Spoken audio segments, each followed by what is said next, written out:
me, meaning Monday has not been great. There have been good parts of Monday, but overall, Monday has not been great. But if I had to pick one great thing about Monday this week, it's a very easy thing. I was leaving one of my clients' house. They spelled my name wrong, but it is what it is. Unimportant. They gave me this card,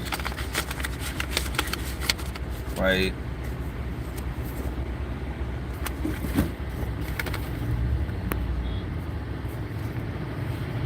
It's like a thank you card.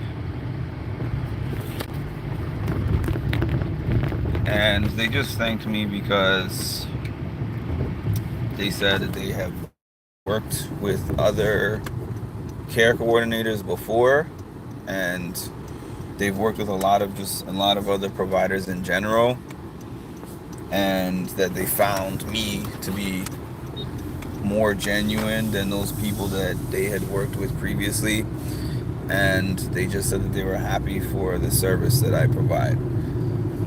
And they said it was a small token of appreciation, and I was like, there's no such thing as a small token of appreciation to me, because I don't get thanked at all for the things that I do. Very rarely. Work setting, outside of work setting, a thank you to me is like $1 million. And that's exactly what I told that person. I was like, no, your thank you and your thank you card, and the fact that you took the time out to give this to me, write this out, give me this little gift, means quite a lot. Because I've mentioned before what it's like with the typical client that I'm working with. But my whole video is not just about that. It's about generally knowing how to ask for the things that you want. It's just that my clients, this is what I do with a big part of my day, so it just happens to be relatable to the topic. So if there's one thing that my dad always taught me, if you ever saw him go around and maneuver around, he used to get things from people that others couldn't get. And I have kind of developed that from him from years of watching him operate. Now, just to explain, think about it. If you want somebody to do something for you, is the best way to get them to do it to be like, do this right now. There are some scenarios where you can get somebody to do things by ordering them to do it, by demanding that they do it. There are times, but those times are usually times where there is some kind of a position of power behind you versus them. Like, let's say a parent talking to a child, a grandparent talking to a grandchild, or an aunt or an uncle talking to their niece and nephew, whatever. Or at a job, your supervisor talking to you, or the person above your supervisor talking to you. Basically, somebody who has some kind of authority that makes you listen to them just because they feel like you have to do it. Like, if it's my parents that's telling me I have to do this, there might be some consequences from my parents if I don't do what they told me that they want me to do.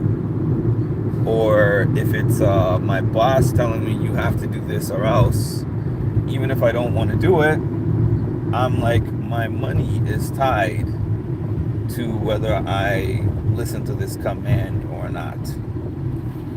Right? But if it's not that, if there's no imbalance of power and it's just somebody wanting you to do something for them, why are they going to do it unless you sweeten the pot? And I don't mean like bribe them per se, but honestly, the way that you ask for something makes a massive, massive, massive difference.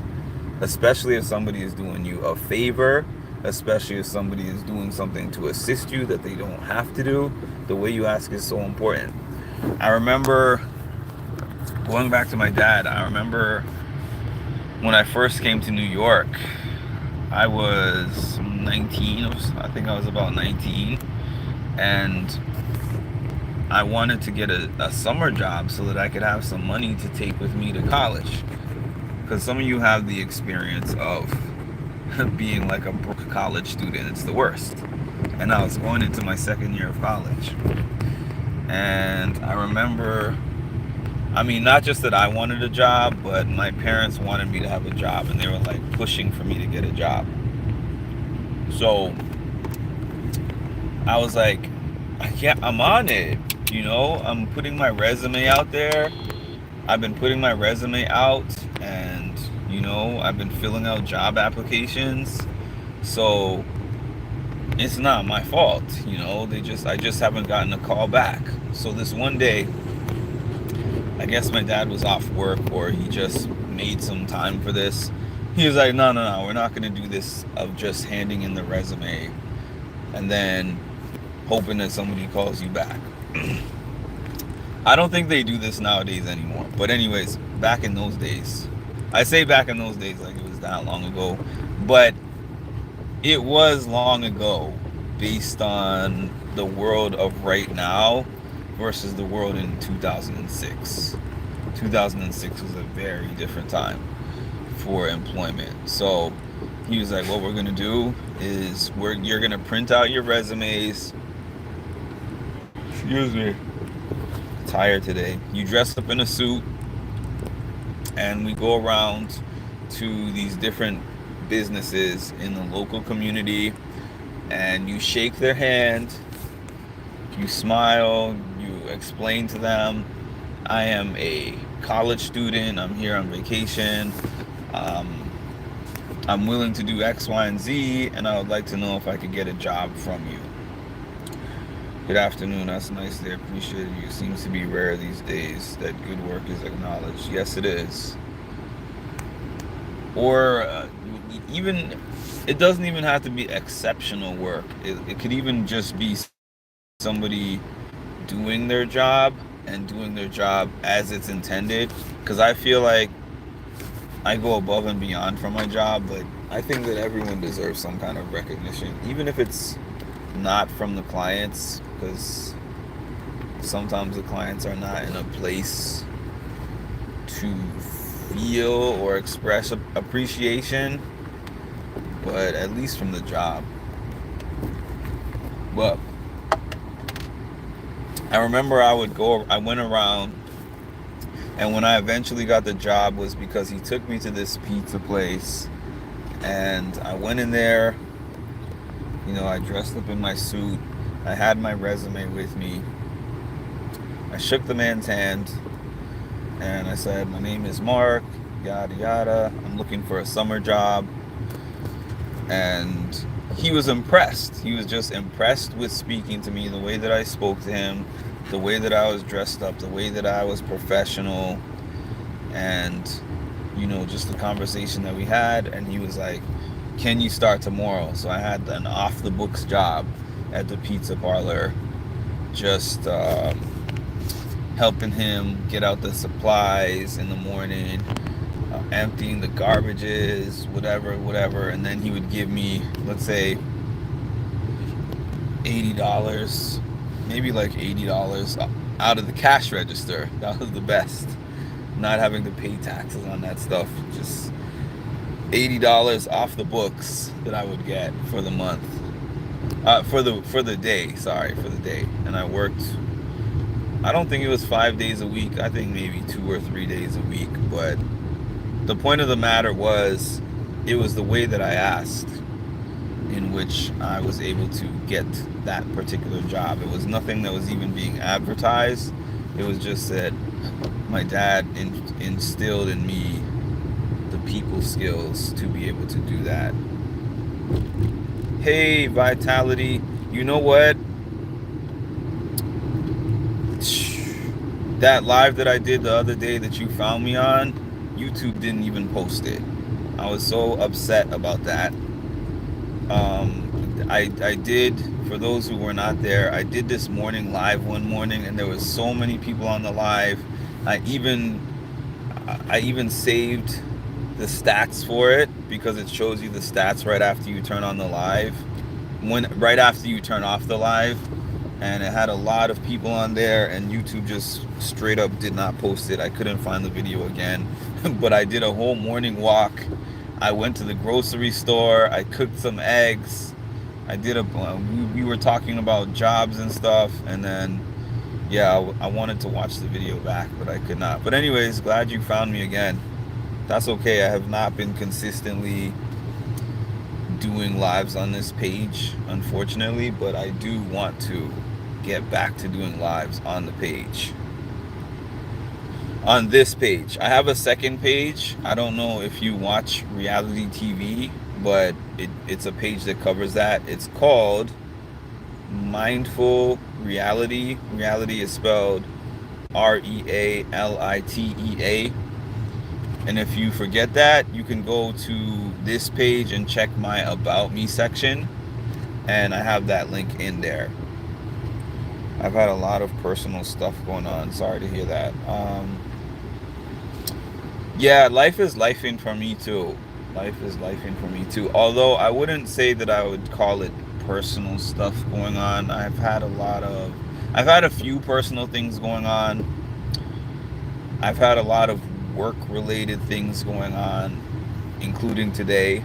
But yeah, anyways, yeah, the way that you ask, because even when you approach your parents, from when you're young, if you were like, Mom, Dad, buy me this thing, right?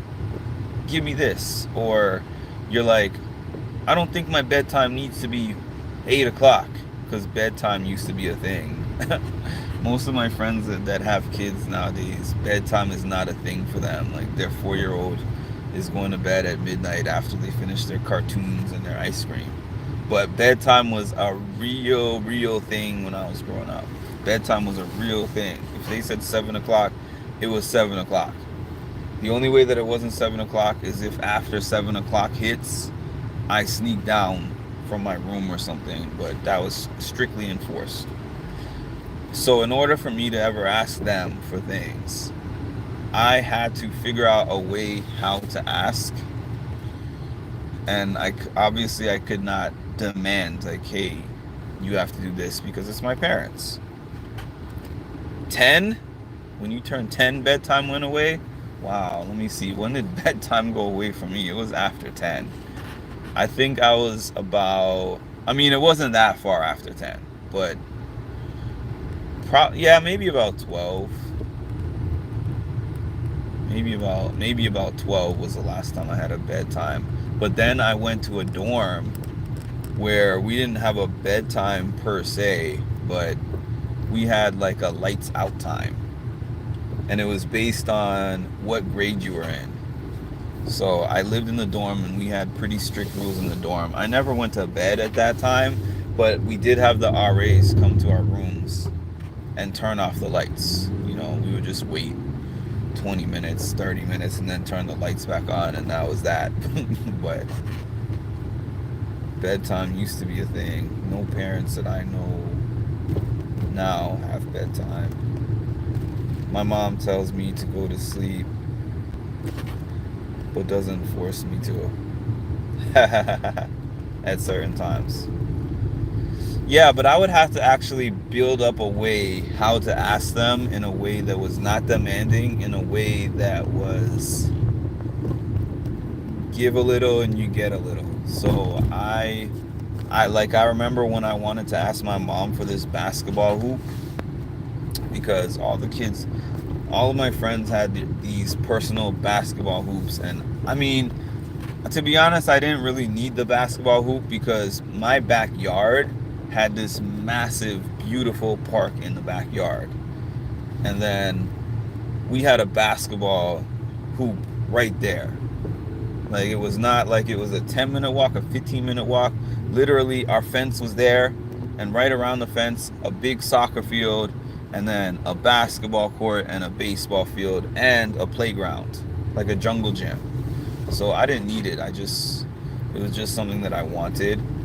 And I remember when I first asked my mom, that's the approach that I took. I was like, Mom, everybody else has one. And what do you think her response was? Okay, go live with everybody else, because since everyone else has one, apparently they're going to be willing to feed and clothe you and put you under a house and take care of your school bills and take care of all your bills and whatever and all of that. So I had to actually be like, hey mom, I appreciate the things that you do for me, and I think that my grades have been pretty good. So do you think that it's possible that if I continue to achieve certain grades, and I do my chores and whatever the case may be, that we can work out a system where I can get this basketball hoop? And it worked. I mean, I had to do chores, I had to get good grades, and I had to like work, not work for real, but work in a sense. She would now give me money for chores that I was doing. Not give me the money, but just say, this is $5 towards this, let's say, until I earned half of whatever it was. And then she paid for the other half. She paid for the whole thing, but we negotiated is what I'm trying to say. But let's see. It's different nowadays. Yeah. Tech definitely has a lot to do with it, because the thing is, a lot of people don't actually have to interact in person anymore. Like, even I feel like that even changes the way that I am managed at work, because before, when all the meetings were in person, where you had the person was sitting across from me face to face, you're looking at them and they're looking at you, facial expression, body language, tone, all of that stuff was really important. And nowadays, the fact that most of our interactions take place on the phone or the computer, it's like the verbal and nonverbal cues are not even a requirement anymore. But at the same time, I guess for me, I stand firm on those things, because I am more old school in a sense of just that's what I grew up with. I can adapt to this era, but I just think that this era, and when I say this era, I don't even necessarily mean an age. I just think like the era as in this time period that we're in, people feel really entitled and demanding. Like, you're supposed to do this thing for me. You have to do this thing for me. You should be doing this thing for me. And then it's like, why?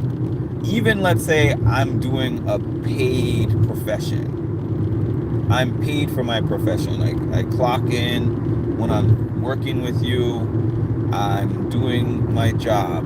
So technically, like, a lot of these clients that I have like to tell me, oh, I pay your salary. And it's like, no, I want to tell them, you don't actually pay my salary. I mean, me having you on my caseload contributes in some minuscule way, to be quite frank. Because if you think about it,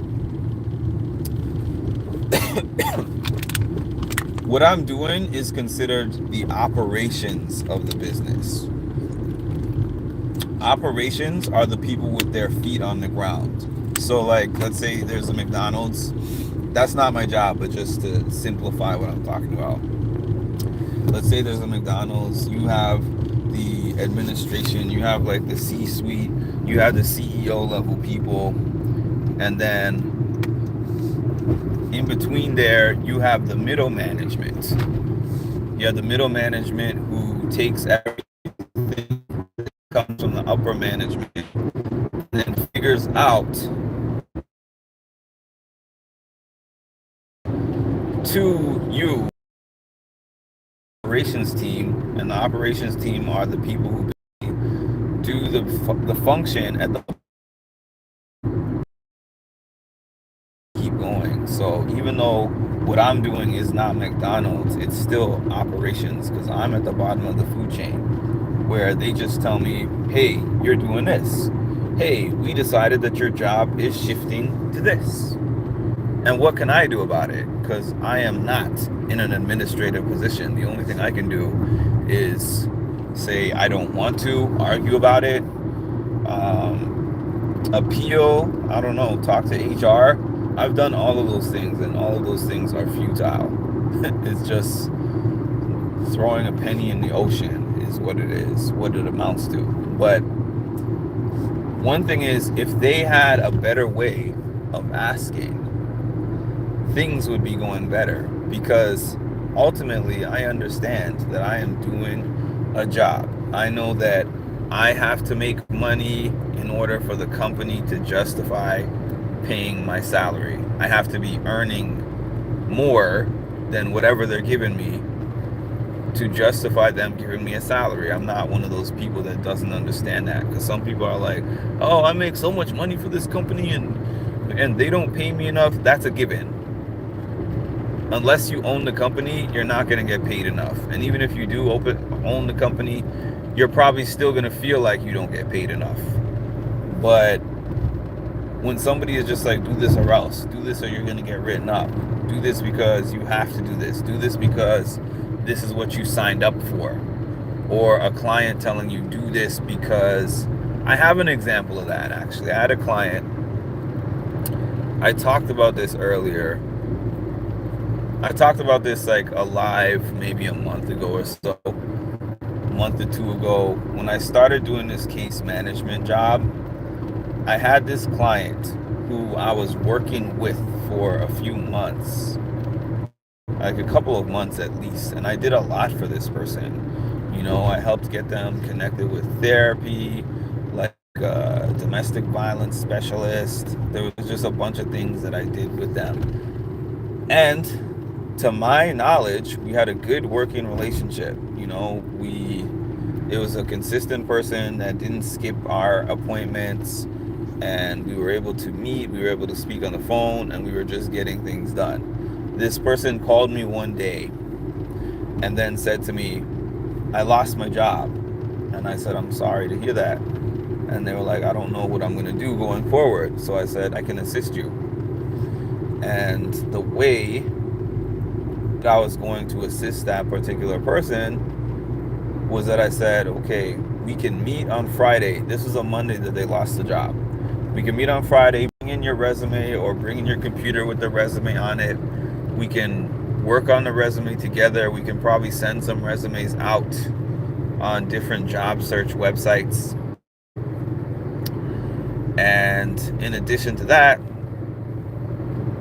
I can even help you with some interview prep, because I've gotten plenty of jobs in my life, and I think that I've gotten really good at interviews and getting jobs. So that was not acceptable to that person, because it was like, I lost the job Monday and you're telling me that you can meet with me on Friday. That's unacceptable. So this person ended up calling my boss. Matter of fact, before they called my boss, they told me they need a new case manager. I said, is there a reason why you need a new case manager? Yeah, because you're incompetent. And I said, oh, what makes you say that I'm incompetent? What is it that you need that I am not providing you? And then they said, I need a job and money, and you don't know anything about that. It's like, okay, what makes you think that I don't know about finding a job and getting money? Like, I can't give you a job. No, I don't have a job to give you, and I don't have money to give you, but I definitely am a good resource in assisting somebody find a job, you know. And they were just like, nope, I want to speak to your supervisor, and that's that. So they spoke to my supervisor, and they made up a whole bunch of stuff to my supervisor, as a matter of fact. Mark did this, Mark said that, and I was shocked by that, and I was upset by that. But the thing that I didn't understand, even more than just the aspect of being thrown under, is the fact that I said, okay, so when this person requests to get a new case manager, it doesn't work like that. And I told them that from the jump, before they even spoke. to my boss. I was like, it's a process to switch you from one case manager to another. I'm still probably going to be working with you for a couple of months until they find someone who can take your case. So it's like, why shoot the person in the foot who's trying to help you? Even if, let's say that you felt like I was incompetent and I was incapable of doing the job. If I'm going to be on your team until they find somebody else to replace me, wouldn't it make logical sense to be nice to me and figure out in what ways that you can use me to get the things that you need to get, instead of throwing me under the bus and ensuring that I'm just not going to be committed to helping you anymore? Because that was what happened. They did not want my help, and they made that clear by trying to sabotage me, and I did not want to continue working with them, and I made that clear in a sense as much as I could, because you can't actually just say that flat out. But I was now extremely businesslike and did the bare minimum with that particular person. So if it was me and I had somebody who was doing some work for me and I thought that they were incompetent, my move would be to try to get somebody else, yes, work with now. I would figure out what's the best way that I can utilize whatever services that they can provide. But that's just the way that I think. My dad was very resourceful, and he taught me to be very resourceful as well. Where are we here? The one con of homeschool is you don't see people. You were homeschooled? I missed the earlier comments. The world of today, I know that so many people get homeschooled nowadays. Like, I know that people were still getting homeschooled when I was in school early, but I think today, especially after COVID-19, a lot more people are homeschooled than usual, and it's more of a common thing than it used to be. And I know that a lot of the homeschool kids that I knew, the ones that kind of joined us later in high school or college, they were always very smart, but they were not always socially adept. But that was not 100% of the time. That's just a general statement. But anyways, yeah, that's basically all that I had to say about that. I'm actually still working. I do these videos when I can. I'm usually on my way to clients, honestly, because that's the only time that I have a big gap or space of time when I'm not doing anything in between visits. Thanks for joining. And if you're new, please make sure to subscribe to the channel, especially to make the channel grow. Next month, I'm reapplying for monetization. I got demonetized 2 months ago now. It's been 2 months, and I'm trying to get my monetization back. I don't know whether that will happen or not. Hopefully it will. But yeah, please make sure to like, comment, subscribe, and hit the notification bell to get notified when I drop some more great content. Thanks, and have a great rest of your day, y'all.